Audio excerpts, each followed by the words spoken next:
வணக்கம். நான் தான் இயக்குனர் சுராஜ் பேசுகிறேன். இந்தியா கிளிட்ஸ் நேயர்களுக்கு என் வணக்கம்.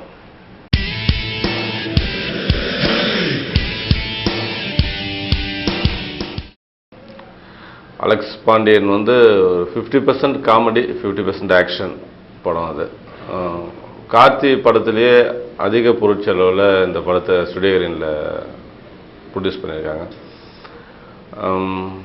இந்த படம் கார்த்திக் ஒரு எப்படி வேணால் கார்த்திக் யூஸ் பண்ணலாம். ஒரு லவர் பையா மாதிரி யூஸ் பண்ணலாம், ஒரு காமெடியாக யூஸ் பண்ணலாம், இல்லை ஒரு பெரிய ஆக்ஷன் சிறுத்தை மாதிரி ஆக்ஷன் பண்ணலாம்.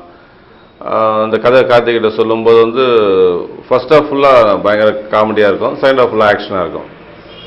அப்புறம் கார்த்திகிட்ட இந்த கதை சொன்னேன். கார்த்திக் இல்லை சார், இது காமெடி படம் மாதிரி தெரியல சார், பயங்கர ஆக்ஷன் படம் மாதிரி தெரியுதா சார். நான் இல்லை கார்த்தி, நானும் எத்தனை நாள் நான் காமெடி பண்ணுறது, பெரிய ஹீரோ கிடைக்கும் போது தான் ஆக்ஷன் பண்ண முடியும்னு சொல்லிட்டு பிளான் பண்ணி அந்த ட்ரெயின் சேஸ் ஒன்று எடுத்துருக்குறோம். அதில் ட்ரெயினில் கார்த்திக்கும் அனுஷ்காவும் ட்ரெயினில் ஓட்டி வருவாங்க. அதுக்கு மேலே ஹெலிகாப்டரில் சேஸ் ஒன்றெல்லாம் பண்ணியிருக்கிறோம். அது பெரிய ஒரு அந்த ஷெட்யூல் மட்டும் மைசூரில் போய் பண்ணோம். அது பெரிய லெவலில் செலவு பண்ணியிருக்கிறோம். இந்த படம் ஒரு மாஸ் என்டர்டெய்னர் மூவியாக இருக்கும். அந்த கார்த்தியை பற்றி இந்த கதை சொல்லிடக்கூடாது. நான் கார்த்தியை பற்றி கேரக்டரை மட்டும் சொல்லிடுறேன். கேட்குறேன், அவர் யாரை பற்றியும் எதை பற்றியும் கவலைப்படாத ஒரு ஜாலியான கேரக்டர் தான் கார்த்திகோட கேரக்டர். இதில் போலீஸாக வருவார், திருடனாக வருவார், எப்படி வேணால் வரலாம். பட் படத்தில் பார்த்தீங்கன்னா உங்களுக்கு சுவாரஸ்யமாக இருக்கும். அலெக்ஸ் பாண்டியன் என்ன வச்சுன்னு ஃபஸ்ட்டு பேரே வைக்கல. பேரே வைக்காமல் ப்ரொடக்ஷன் நம்பர் 7 சொல்லிட்டு தான் அவுட்டோர் போயிட்டோம். அது நிறைய பேர் பரிசீலனையில் இருந்தது. எந்த பேர் வச்சுட்டு பண்ணலாம் சொல்லிட்டு யோசிச்சு நல்ல பேராக வைக்கணும் அப்படின்னு சொல்லிட்டு பண்ணிட்டு தான். ஆனால் படத்தில் ஹீரோட பேர் அலெக்ஸ் பாண்டியன் தான். அது என்ன பேர் பண்ணலாம் அப்படின்னு சொல்லிட்டு யோசிச்சுட்டு இருக்கும்போது நான் ஒரு நாள் கார்த்திகிட்ட சொன்னேன், கார்த்திக் ஒன்று செய்யலாம், எல்லாம் ரஜினி சார் டைட்டில் தான் யூஸ் பண்ணியிருக்காங்க, நானே யூஸ் பண்ணியிருக்கேன், படிக்காதவன்லாம் பில்லா படிக்காதவன் எல்லாமே ரஜினி சார் டைட்டில் வந்திருக்கு. ரஜினி சார் கேரக்டரில் ஒரு பேர் வந்திருக்கு.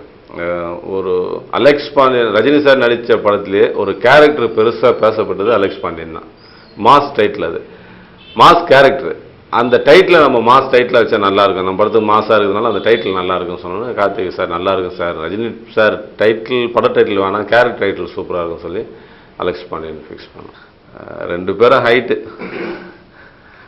Anushka busy heroine. நான் புக் பண்ண போகும்போதே அனுஷ்கா கையில் ஒரு 7-8 படம் எதை வச்சுட்டு இருந்தாங்க.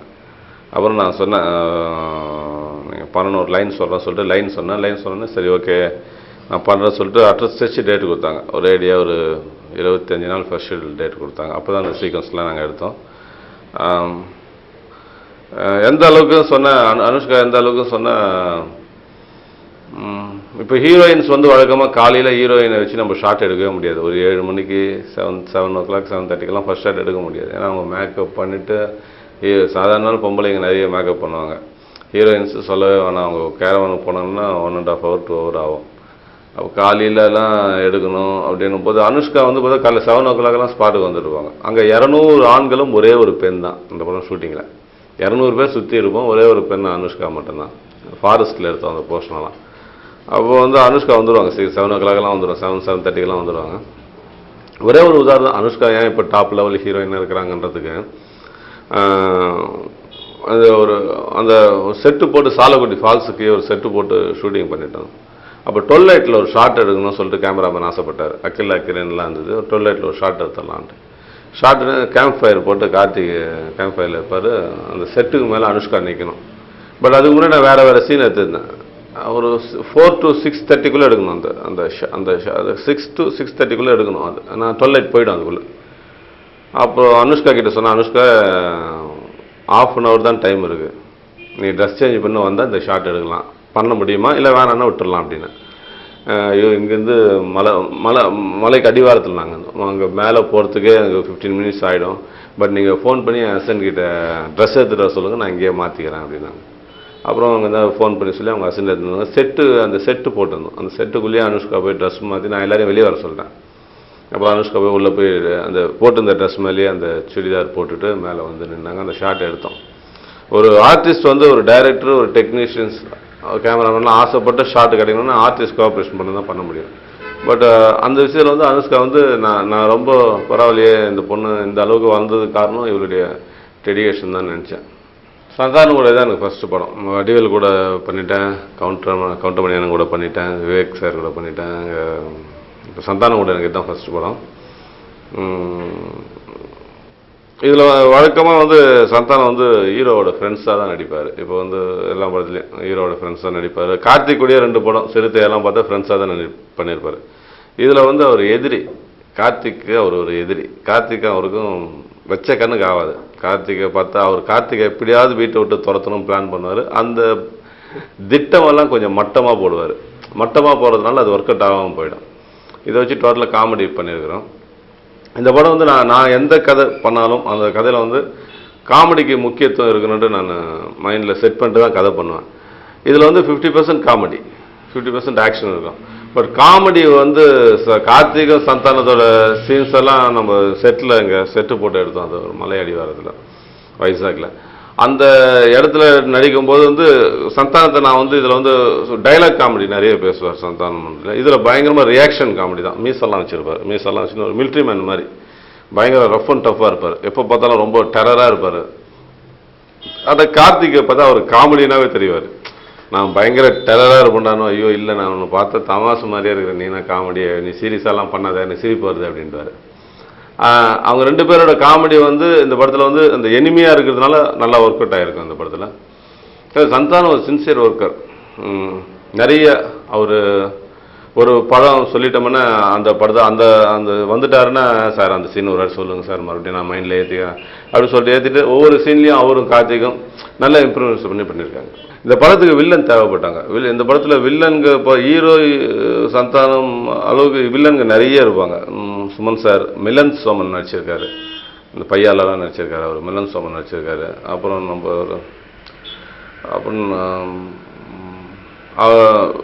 வில்லன்ஸ் வந்து ரொம்ப ஸ்டைலிஷான வில்லன்களாக இருப்பாங்க. ரவுடி வில்லன்களாக இல்லாமல் கோட் ஷூட் போட்ட வில்லனுங்க அந்த படத்தில். அதனால் சுமன் சார் அப்புறம் மிலன் சுமன்லாம் நடிச்சிருக்காங்க. ஆக்ஷன் அந்த படத்தில் தான் 50% ஆக்ஷன் சொல்கிறதுனால ஆக்ஷன் பேஸ் இருக்கிறதுனால சுமன் சாருக்கும் கார்த்திகை சோலோ ஃபைட் ஒன்று இருக்குது கிளைமேக்ஸில். அந்த ஃபைட் ரொம்ப நல்லா பிரமாதமாக எடுத்தோம். இங்கே பின்னிமில்ல வாட்டர் செட்டெல்லாம் போட்டு எடுத்துருக்குறோம். ஃபைட் ரொம்ப ஆக்ஷன் நல்லாயிருக்கும் அந்த படத்தில். இந்தியா முழுவதும் இந்த படம் ஃபஸ்ட்டு சாலக்குடியில் கேரளாவில் ஆரம்பித்தோம். சாலக்குடியில் தான் அந்த செட்டு போட்டு அந்த ஹீரோ ஹீரோயின் போர்ஷன்லாம் எடுத்தோம். அப்புறம் மைசூர், அதுக்கப்புறம் வந்து ஹைதராபாத், அப்புறம் விசாகப்பட்டினத்தில் எடுத்தோம். அப்புறம் Chennai, Hyderabad, Ramoji Rao film city, maximum main இந்தியாவில் இருக்கிற மெயின் 4 ஊர்லேயும் போய் எடுத்துகிட்டு வந்துட்டோம். ஃபாரினுக்கு தேவைப்படலை இந்த படம். இந்த படத்துக்கு செட் சாங் தான் எல்லாமே. செட்டுக்கு நிறைய செலவு பண்ணியிருக்கிறோம். இந்த சாங்கு கார்த்திக் 3 கெட்டப்பில் ஒரு சாங்கில் வருவார். ராஜசுந்தரம் மாஸ்டராக பண்ணியிருக்காரு. 3 ஒரு ட்ரைபல் செட்டப்பில் வருவார். அவர் பிரிட்டிஷ் கிங்காக வருவார். ஒரு கரிபியன் கடல் கொள்ளைனா ஒரு செட்டப்பில் வருவார். இந்த சாங் வந்து ஒவ்வொரு இடத்துல எடுத்தோம். ஒன்று கேரளாவில், ஒன்று பாண்டிச்சேரியில் எடுத்தோம். பாண்டிச்சேரியில் கப்பல் அந்த கடலில் கப்பல் செட்டு போட்டு அங்கே எடுத்தோம். இன்னொன்று வந்து இங்கே ஹைதராபாத்தில் அந்த இன்னொரு ஒரு 2 நாள் ஒவ்வொரு லொக்கேஷனில் எடுத்தோம். 6 நாள். அந்த சாங் வந்து பெரிய செட்டப்பெல்லாம் பண்ணி அந்த சாங் பண்ணியிருந்தோம். தேவிஸ்ரீ பிரசாத் இந்த படத்துக்கு மியூசிக் பண்ணியிருக்காரு. மொத்தம் ஒரு 5 சாங் பண்ணியிருக்காரு. ஹீரோ இன்ட்ரொடக்ஷனாக I am a bad boy அப்படின்ட்டு ஒரு சாங் வரும். அந்த சாங் தான் எனக்கு ரொம்ப பிடிச்ச பாட்டு. அந்த சாங் ரொம்ப நல்லா இருக்கும். அதுக்கப்புறம் இந்த ட்ரைபல் செட்டப் இந்த காட்டில் ஒரு சாங் எடுத்தோம். காட்டு ராஜான்ட்டு ஒரு சாங் எடுத்தோம். அந்த சாங் நல்லாயிருக்கும். அப்புறம் ஹீரோ ஹீரோயின் அனுஷ்காவுக்கும் கார்த்திக்கும் ஒரு டூயட் சாங் இருக்குது. அப்புறம் ஒரு ஃபேமிலி சாங், ஒரு காமெடியோட சந்தானம் கார்த்தி அனுஷ்காலாம் சேர்ந்து ஒரு காமெடி சாங் ஒன்று எடுத்துருக்கோம். இந்த படத்தில் வந்து ஒரு ட்ரெயின் சீக்வன்ஸ் ஒன்று இருக்கும். இந்த வில்லங்கெல்லாம் வந்து கார்த்திக் அனுஷ்காவையும் சேஸ் பண்ணுற மாதிரி ஒரு சேஸ் இருக்கும். அது வந்து ட்ரெயின் மேலே கார்த்திக் ஓடணும்னு சொல்லிட்டு ஃபிக்ஸ் பண்ணிட்டோம். அதாவது சென்னையிலே இல்லை, சென்னையில் நம்ம தமிழ்நாட்டில் வந்து அது என்னென்னா பவர் லைன் மேலே போனோம். அந்த ட்ரெயினுக்கு மேலே வந்து ஒரு பவர் லைன் போனோம். பவர் லைன் வந்து இருக்கிற ஊரில் வந்து ஷூட் பண்ண முடியாது. ஏன்னு கேட்டால் அந்த பவர் லைன் இருந்ததுன்னா ஹீரோஸ் மேலே ஏற மாட்டாங்க. பவர் லைன் இல்லாத இடமா பார்த்து தான் அதை சேஸ் பண்ணணும் சொல்லும்போது பவர் லைன் தான் ஒரு 2 இடம் தான் இருந்தது. ஆந்திராவில் ராயக்கவுடான்ற ஒரு இடமும், மைசூரில் ஒரு பெல்லகண்டா அப்படின்ற ஒரு ஊர், அந்த ஊரில் தான் அது இருக்குது அப்படின்னாங்க. அப்புறம் அந்த 2 இடத்துல லொக்கேஷன் பார்த்துட்டு அப்புறம் மைசூரை சூஸ் பண்ணி அங்கே போய் எடுத்தோம். அந்த ட்ரெயின் வந்து ஒரு நாளைக்கு வந்து 7 lakhs or 8 lakhs வாடகைன்னு நினைக்கிறேன். அது 10 நாள் அந்த ட்ரெயின் வாடகைக்கு எடுத்து ட்ரெயின் மேலே ஓடுறதுக்கெல்லாம் பர்மிஷன் சென்ட்ரல் கவர்மெண்ட்ன்றதுனால முதல் கதையை எழுதி அவங்கக்கிட்ட கொடுத்து அதுக்கப்புறம் அதை ஷூட் பண்ணோம். அனுஷ்காவும் கார்த்திக்கும் ட்ரெயின் மேலே ஓடுவாங்க. கார்லேருந்து துரத்திட்டு வந்து கார்லேருந்து ட்ரெயின் மேலே ஏறி ஃபைட் நடக்கும். அப்போ மிலன் சுமன் வந்து ஹெலிகாப்டரில் வந்து சுடுவார். இந்த சீக்வன்ஸ் எடுத்துகிட்டு இருக்கும்போது ஒரு பெரிய பிரிட்ஜு கிருஷ்ணராஜசாகர் டாம்னு நினைக்கிறேன், டேம் அந்த டேமாண்ட தான் அந்த ஷூட்டிங். அது போய் அங்கே நிறுத்திட்டோம். ட்ரெயினை நிறுத்திட்டு கீழே ஃபுல்லாக ஒரு மூணு நாலு கேமரா செட்டப், ஹெலிகாப்டரில் ஒரு கேமரா வச்சுட்டு நான் கீழே இருந்தேன். கார்த்திக் அவரும் ஓடி வரணும், பின்னாடி ஹெலிகாப்டர் ட்ரெயின் மேலே சேஸ் பண்ணணும் சொல்லிட்டு நான் கார்த்திக் ஓடி வாங்கன்னு கத்துறேன். கார்த்திக் அனுஷ்காவும் ஓடி வந்தாங்க. ஃபாஸ்ட் அப்படின்னு கத்துனேன். அதே ஷார்ட்டை முடிச்சு ஓகே அப்படின்னு சொன்னேன். அப்புறம் ஓகே அங்கேருந்து ஷிஃப்ட் ஆகி லொக்கேஷனுக்கு வரலாம் சொல்லிட்டு எல்லாம் ட்ரெயினில் ஏறும்போது கார்த்திக் இல்லை சார் அந்த இடத்துக்கு ஒரு வாட்டி போயிட்டு வரலாம் சார், போகலாம் கார்த்திக் அப்படின்னு சொன்னோன்னே போய் அந்த பிரிட்ஜு மேலே மறுபடியும் அந்த ட்ரெயின் நின்று அங்கேருந்து பார்த்தா ஃபுல்லாக கீழே டேம் வாட்டர் ரொம்ப அங்கேருந்து பார்த்தா எல்லாம் புள்ளியாக தெரியுறாங்க. இங்கே நிற்கிறதுக்கு மட்டும்தான் சார் இடம் இருக்குது, இங்கே ஓடுன்னு நான் எங்கேருந்து சார் ஓடுறது. அப்புறம் கார்த்திகிட்ட சொன்னேன், இல்லை கார்த்திக் நீங்கள் சொல்லியிருந்தா இவ்வளோ கஷ்டம் சொல்லியிருந்தா நான் வேணாம் சொல்லியிருப்பேன். இல்லை சார் கஷ்டப்படுறதுக்காக நான் பயப்படுறது இல்லை சார், படம் ஓடணும் அதுக்கு தான் பயந்துட்டுருக்கிறேன் அப்படின்னாரு. அந்த சீக்வன்ஸ் தான் படத்தில் அதிக செலவு பண்ணி எடுத்தோம். அந்த படத்தில் ஒரு 10-12 நாள் அங்கே போய் ஷூட் பண்ணோம் அந்த சீக்வன்ஸ். அதில் ஒரு கார்த்திகோட இந்த வளர்ச்சி அப்படின்னும்போது ஒரு நல்ல ரிஸ்க்கு, ரொம்ப ரிஸ்க் எடுத்து பண்ணார். அந்த கார்த்திக் மட்டும் இல்லை, அனுஷ்காவும் பயங்கர ரிஸ்க் எடுத்து பண்ணாங்க அந்த சீக்வன்ஸ். இல்லை சும்மா ஒரு அட்ராக்ஷன். ஒரு ஆடியோ ரிலீஸ் பண்ணும்போது 12 அன்று ஆடியோ ரிலீஸ் அப்படி சொல்லலாம். 12ஆம் தேதி 12வது மாதம் 2012 அந்த ஒரு கேட்சிங் ஒரு இது இருக்கும். அன்றைக்கி ரஜினி சார் பர்த்டே வேறு, அந்த ஒரு விஷயம் இருக்கலாம். படம் பொங்கலுக்கு ரிலீஸ் ஆகிறதுனால ஒரு மாதத்துக்கு முன்னாடி தான் ஆடியோ ரிலீஸ் பண்ணணும். இதெல்லாம் சேர்ந்து அந்த 12 வரவே அன்றைக்கி வைக்கலான்னு பிளான் பண்ணியிருக்கோம். நான் மூவேந்தர்ன்ற ஒரு படம் எடுத்தேன் ஃபஸ்ட்டு. நான் 25 வயசில் டைரக்டர் ஆகிட்டேன். அந்த படம் எடுக்கும்போது எனக்கு 25 இயர்ஸ் வரும். அந்த படம் வந்து நான் மைண்டில் வச்சுருந்த கதையை என்னால் சரியாக ப்ரெசென்ட் பண்ண முடியல. அந்த படம் வந்து எனக்கு ஆவரேஜ் படம் தான். ஏன் அந்த படம் ஆவரேஜாக போச்சு அப்படின்றது எனக்கு ஒரு பெரிய ஒரு தேடல் தேவைப்பட்டது. அப்புறம் உட்காந்து பார்த்தேன் என்ன அப்படின்னு. ஓவர் கான்ஃபிடென்ஸாக இறங்கி பண்ணியிருக்கிறேன் அந்த படத்தை. ஒரு டீம் வச்சுட்டு நல்ல ஒரு இது பண்ணணும்னு சொல்லும்போது அது பண்ண முடியல என்னால். சரி அடுத்து இறங்க போகிற கதை ஃபுல்லாக நம்ம தயார் பண்ணிவிட்டு இறங்கணும்னு சொல்லிட்டு டைம் எடுத்துக்கிட்டன்றதை விட அந்த காலகட்டத்தில் எனக்கு படம் கிடைக்கல. அப்புறம் சுந்தர் சார்கிட்ட பேசிகிட்டு இருக்கும்போது சுந்தர் சார் வந்து கிரி ஒரு படம் அவர் சொந்த பேனரில் பண்ணிட்டு இருந்தார். அப்போ அவர் கூட நான் கிரி ஒர்க் பண்ணும்போது அவர் சொன்னார், இந்த படம் ஹிட் ஆச்சுன்னா நீ ஒரு படம் நம்ம கம்பெனியில் டைரக்ட் பண்ணுறா அப்படின்னு. அப்போ தலைநகர கதையை ரெடி பண்ணேன். நல்ல ஹியூமர், அண்டர்வேல்ட் டான் பற்றி ஒரு கதைங்களெல்லாம் வச்சு அந்த கதை பண்ணேன். ஸ்கிரிப்ட் சைட் மட்டும் 6 மந்த் எடுத்துக்கிட்டேன். தோல்வியை பார்த்தாலே அடுத்து ஒரு பயம் நம்மளுக்கு வந்துடும். நம்ம ஜட்ஜ்மெண்ட்டு கரெக்டாக தப்பா அப்படின்ற ஒரு வந்துடும். அதுக்காக அந்த கதையில் உட்காந்து அதை கொஞ்சம் கொஞ்சமாக அந்த கதையை செதுக்கி அப்புறம் அந்த கதை எனக்கு ஃபுல்லாக திருப்தி ஆயிடுச்சு. ஓகே இந்த கதை எடுத்த தப்பு பண்ணாது அப்படின்னு. அந்த படத்தில் எனக்கு பிடிச்சது என்னென்னா, வழக்கமாக ஃபர்ஸ்ட் ஹாஃபில் காமெடியாக ஒரு கதை சொல்லுவோம், செகண்ட் ஹாஃபில் கதை சீரியஸ் ஆகும், படத்தை முடிச்சிடுவோம். இந்த படம் ஃபர்ஸ்ட் ஹாஃபில் சீரியஸாக கதை சொல்லி செகண்ட் ஹாஃபில் காமெடி சொல்லணும். கொஞ்சம் அவங்களுக்கு புதுசாக இருந்தது. என்னடா இப்போ எப்படி இருந்தாலும் ஃபர்ஸ்ட் ஹாஃப் சீரியஸாக போயிடுச்சு, செகண்ட் ஹாஃப் சீரியஸாக போகணும்னு சொன்னால் வடிவேல் ஒரு டான் கேரக்டரில் நாய் சேகர்ன்ற கேரக்டரில் அவர் உருவாக்கி அப்படியே அந்த காமெடி எல்லாம் பண்ணுவோம். அந்த காமெடி நம்மளுக்கு என்ன வரும் அப்படின்னு தெரியும் போது நம்மளுக்கு காமெடி மட்டும் தான் வரும்னு தெரிஞ்சுது. ஓகே காமெடி வித் ஆக்ஷன் நான் நல்லா பண்ணுவேன்னு எனக்கு நானே தெரிஞ்சுக்கிட்டதுனால நான் அந்த ட்ராக்லேருந்து வெளியே போகல. என் அடுத்த படமான மருதமலையிலையும் comedy with action Arjun sir பண்ணும்போது வடிவேல் சார் பண்ணார். அதுலேயும் காமெடி வித் ஆக்ஷன் பண்ணேன். படிக்காதவன் பண்ணும்போதும் பார்த்தா காமெடி பண்ணேன். ஃபர்ஸ்ட் ஹாஃபில் தனுஷ் காமெடி, செகண்ட் ஹாஃபில் விவேக் காமெடி பண்ணேன். அதுக்கப்புறம் மாப்பிள்ளை ஃபுல் லென்த் காமெடி பண்ணேன். இப்போ அலெக்ஸ் பாண்டியன் அது மாதிரி பார்த்தோன்னா 50% காமெடி 50% ஆக்ஷன். நம்மளுக்கு எனக்கு ஆக்ஷன் வருது காமெடி வருதுன்னும் போது நான் ஒரு லவ் படம் இதெல்லாம் எடுக்க முடியாது, நம்ம எடுக்க தெரியாது. அதனால் நம்மளுக்கு என்ன வருமோ அதை எடுக்கணும்னு முடிவு பண்ணி நிறைய டைம் எடுத்துக்கிறேன். ஒரு ஸ்கிரிப்ட் சைடு மட்டும் நான் 1 வருஷம் உட்காடுறேன். ஷூட்டிங் 6 மாதத்தில் முடிக்கிறேன். 1.5 வருஷம் ஆகுது எனக்கு ஒரு படம் எடுக்கிறது. ஏன்னா படம் சீக்கிரம் பண்ணுறதா இருந்தால் நான் 40 நாள்லாம் ஒரே ஷெடியூலில் போய் 40 நாள்லாம் படத்தை முடிச்சிடுவேன். இப்போ அந்த காலகட்டத்தை தாண்டியாச்சு.